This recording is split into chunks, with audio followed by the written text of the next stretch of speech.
বাংলাদেশে হয়েছে, প্রতিবাদ করছি এখানে, সেটাও করতে পারবেন না। তার মানে সোজা ভাষায় এই সরকার বলে দিচ্ছে যা ইচ্ছে তাই করুন, আমরা বাংলাদেশের পক্ষে। তাহলে আপনারাও শুনে রাখুন, এই শরীরে যতদিন এক ফোঁটা রক্ত থাকবে, কই মাইকা লাল ইয়ে নেই কর सकता। আপনাদেরও বলে রাখি, যে যেভাবে আপনাদের সাথে ব্যবহার করবে ঠিক সেইভাবে তাদের ব্যবহারের উত্তর দেবেন। তা না হলে এরা সোজা হওয়ার লোক নয়। এরা তো দুর্নীতি করবে।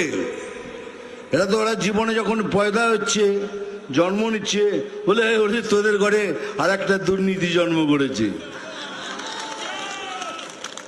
এখন এই জায়গায় দাঁড়িয়ে রয়েছে। কিন্তু একটু ভাবুন, এটা তো আমাদের বাংলা, এটা তো আমাদের পশ্চিম বাংলা, বাঙালির বাংলা, হিন্দুদের বাংলা। যদি এরকম কিছু হয় তাহলে আমরা কোথায় যাব? ওদের তো অনেক দেশ আছে চলে যাবার, আমরা কোথায় যাব? দেখুন,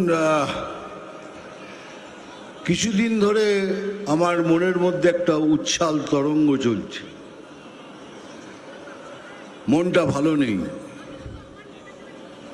কেন নেই? সেটা হলো এই জন্যই কি আমি কি এখনো পশ্চিম বাংলায় আছি না বাংলাদেশে আছি।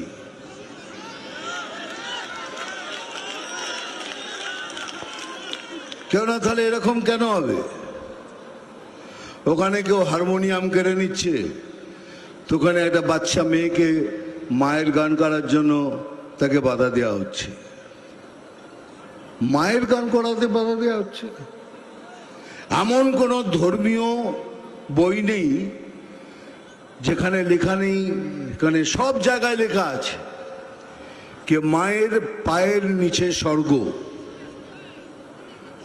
मां के पैरों तले जन्नत है। अगर ताई যদি হয় তাহলে মা সাম্প্রদায়িক হলো কি করে? এই জন্য হচ্ছে এখানকার সরকার ছুট দিয়ে রেখেছেন।